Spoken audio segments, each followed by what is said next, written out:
Primeiro livro dos Reis, capítulo de número 19, verso de número 15. Amém?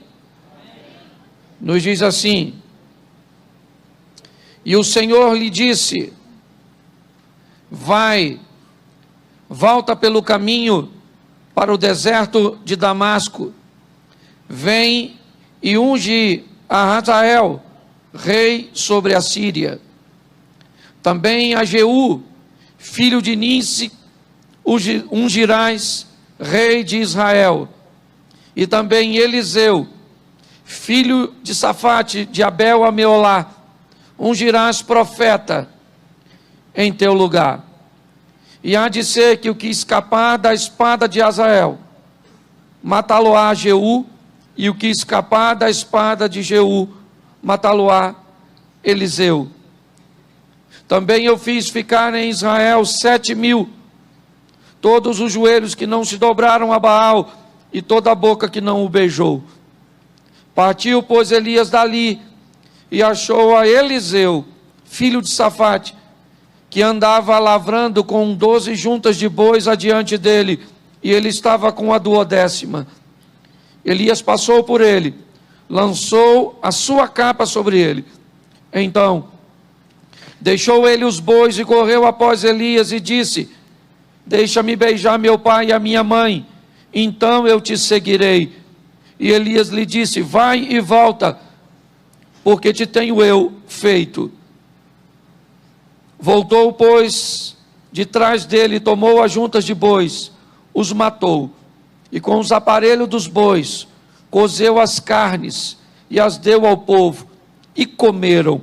Então se levantou, seguiu a Elias, e o servia. Isso. Eu queria conversar com vocês sobre a trajetória de um homem que Deus escolheu. E é muito interessante a maneira que Eliseu vai entrar no cenário bíblico. Elias está cansado de uma caminhada, de uma demanda que para ele tem sido muito intensa.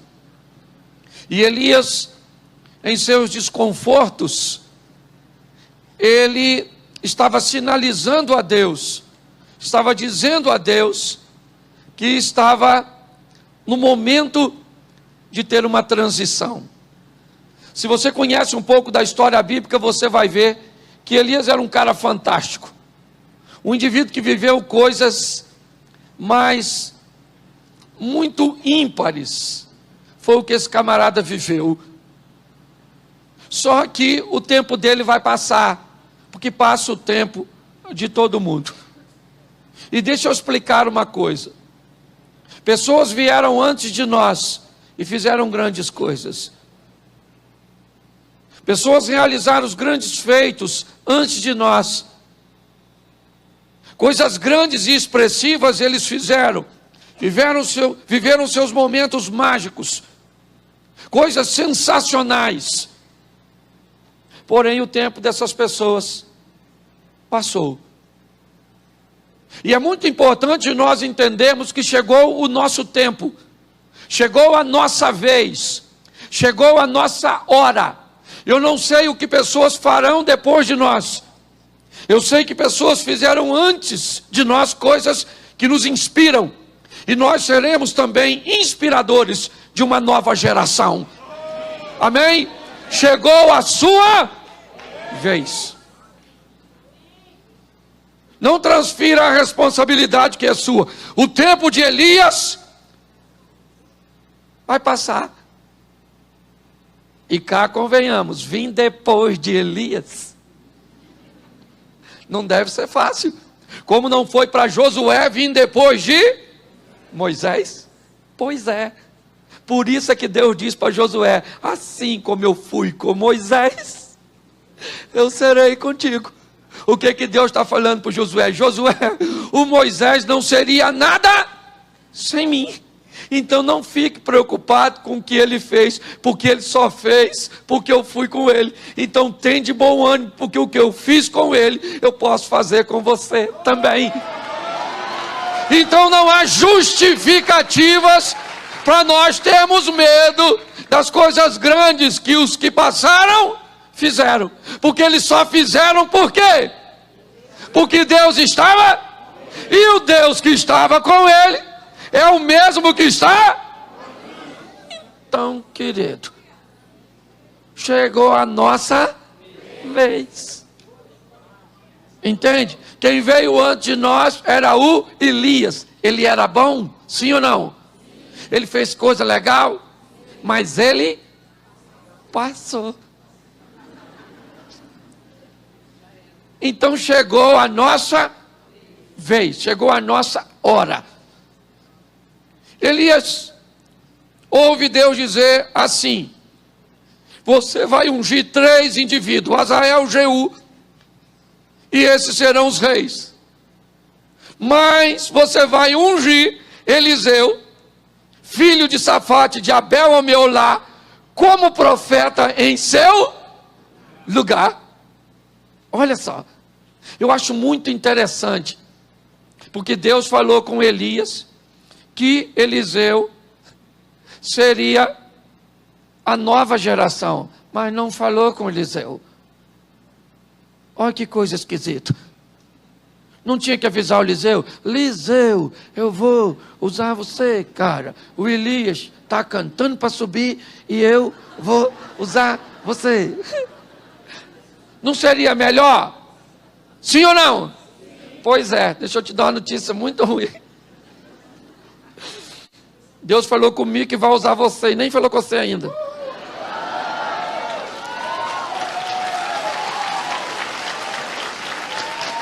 Você entendeu? Eu vim hoje como Elias, onde Deus me disse: eu vou usar aquele povo para viver seu tempo e fazer coisas fantásticas. Elias foi no campo onde Eliseu estava trabalhando. E eu começo a entender por que é que Deus escolheu Eliseu. Elias entra no campo onde Eliseu está arando, dá um toque em Eliseu, chama Eliseu, convoca Eliseu, e Eliseu então interrompe um pouco o seu serviço, corre até Elias e diz a Elias: espera aí, poxa, não é assim não, deixa eu dar um beijo no meu pai, na minha mãe. Você está falando que eu vou para um outro estágio, para uma outra etapa, para uma outra esfera da minha vida. Então, se eu estou indo para um caminho que não tem volta, eu preciso quebrar alguns vínculos com aquilo que eu não vou viver mais. Deus nos chamou para uma direção que não tem volta. Deus nos chamou para um caminho que não tem retorno. Por que muita gente tem dificuldade de seguir na caminhada cristã? Porque quer manter elos com a vida antiga que não cabe no percurso da nova. Eliseu está dizendo para Elias: espera aí, cara, não é assim. Você está me chamando para virar profeta, para ir, né, no aprendizado, numa linha. Calma aí. Deus está dando uma oportunidade para Eliseu ímpar. Eu viajo o Brasil inteiro e alguns lugares do mundo, e eu posso dizer uma coisa para você, e quem me conhece, caminha comigo, sabe que eu não preciso rasgar seda para ninguém. Deus me deu uma imagem que eu não preciso construí-la ou mantê-la, né, fazendo elogios. Mas hoje, vocês estão congregando e caminhando no lugar com uma das maiores lideranças desse país. Ou seja, Deus colocou vocês do lado de gente para você aprender e utilizar isso. Deus manda nada mais, nada menos para Eliseu do que o Elias. Gente. Certo? Mas Eliseu está dizendo: peraí, Elias, primeiro eu vou dar um pulinho lá na minha casa, vou dar um beijo no papai, vou dar um beijo na mamãe. E eu também vou querer fazer um negócio. Eu vou matar esses 2 bois que eu estou trabalhando. Eu vou pegar essa estrutura que os une, essa estrutura de madeira, vou fazer uma fogueirona, vou dar um churrascão, ou vou fazer um cozidão, e vou dar uma festa de despedida. Por quê? Porque eu vou matar esses boi, que é para mim não ter nunca mais saudade deles, nem ter para onde voltar. Eu vou eliminar tudo aquilo que me prende à vida, porque eu vou para uma novidade de vida que não me dá possibilidade de retorno. O justo viverá e ele não retrocede, ele vai adiante para a conservação da alma. Então nós saímos de um lugar por um chamado profético, em um local que nós não vamos voltar mais. Pronto. O Eliseu deu uma festa, chamou os pais dele, os amigos, a turma, os boizinhos, se lascou. Que nem todo mundo pode sair vencedor, é ou não é?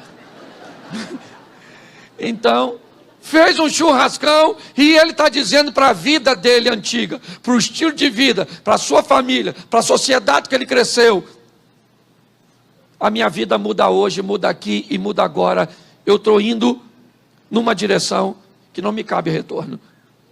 Pessoas que querem caminhar com Cristo precisam estar dispostas a queimar, a tacar fogo, a destruir e a matar tudo aquilo que te prende à vida antiga. Não deixe margem para que você possa voltar. Não deixe nada para trás que possa te dar saudade. Porque nessa caminhada cristã não nos cabe saudosismo. Nós vamos agora pela fé e vamos embora em direção ao nosso alvo. Uma linha só, vamos embora. E é isso que quem precisa mergulhar de uma forma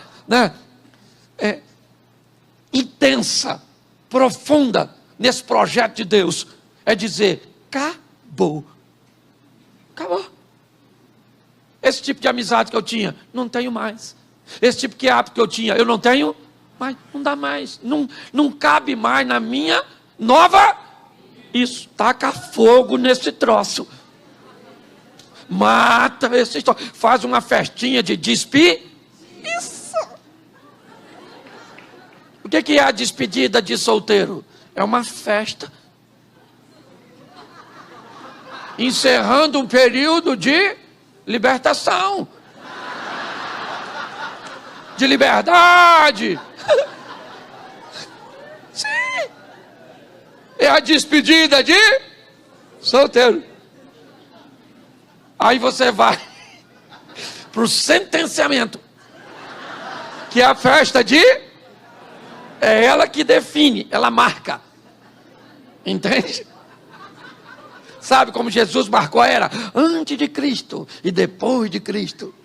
O casamento marca, sim, não uma prisão total, simplesmente um semi-aberto. Sim. Onde você sai para trabalhar todo dia e volta para dormir no presídio. Certo? Isso. E normalmente ainda tem direito a uma visita íntima por semana. Mas preste atenção. Quanto mais rápido você estiver disposto a quebrar os elos com a vida anterior, com os hábitos anteriores, muito mais bem sucedido e muito mais rápido você vai ter êxito na sua próxima etapa da vida. Pessoas que não quebram vínculos, pessoas que não rompem com o sistema anterior, elas costumam visitá-los. Elas costumam permitir que ele ainda faça parte de sua nova etapa de vida. Então você observa um sistema inconstante nesse tipo de pessoas. Elias chamou, é para uma nova vida? É. Então vamos devagar, que eu preciso quebrar os elos com a antiga. Eu vou romper com ela. Eu acho muito interessante a postura que Eliseu tem para o caminho que ele vai trilhar agora. Precisamos estabelecer isso para a nossa vida. Não dá para viver uma vida dupla, porque o Espírito que está em nós tem ciúmes, diz a palavra do Senhor. Deus não divide você com ninguém, entendeu? Deus enviou seu Filho para morrer por você. Quanto de você Jesus salvou na cruz? Tudo. Então, ou é tudo ou é... Então não dá, querido. Exatamente. Eliseu toma a sua postura, assume, faz a sua festa de despedida, e o texto diz, somente depois disso, ele segue Elias e o serve. Por quê? Vai servir na totalidade. e não de forma parcial. Ok? Você tem todo o direito de não servir a Deus. Todo o direito. Ele é seu. Foi Deus que te deu. Mas se você desejar servi-lo, vai ter que mergulhar de cabeça. Vai ter que colocar tudo à disposição dele. Seu dinheiro é dele. Sua sabedoria é dele. Tudo é dele. Tudo. Seu tempo é dele. Sua família é dele. Você não tem mais nada. É tudo dele. Você deixou de ser senhor de si para Jesus tornar-se senhor da sua vida. Amém? Coloque isso no seu coração. Eu acho que esse é o princípio daquele que deseja ir numa caminhada, né, onde só há uma direção e não há possibilidade de volta. Amém?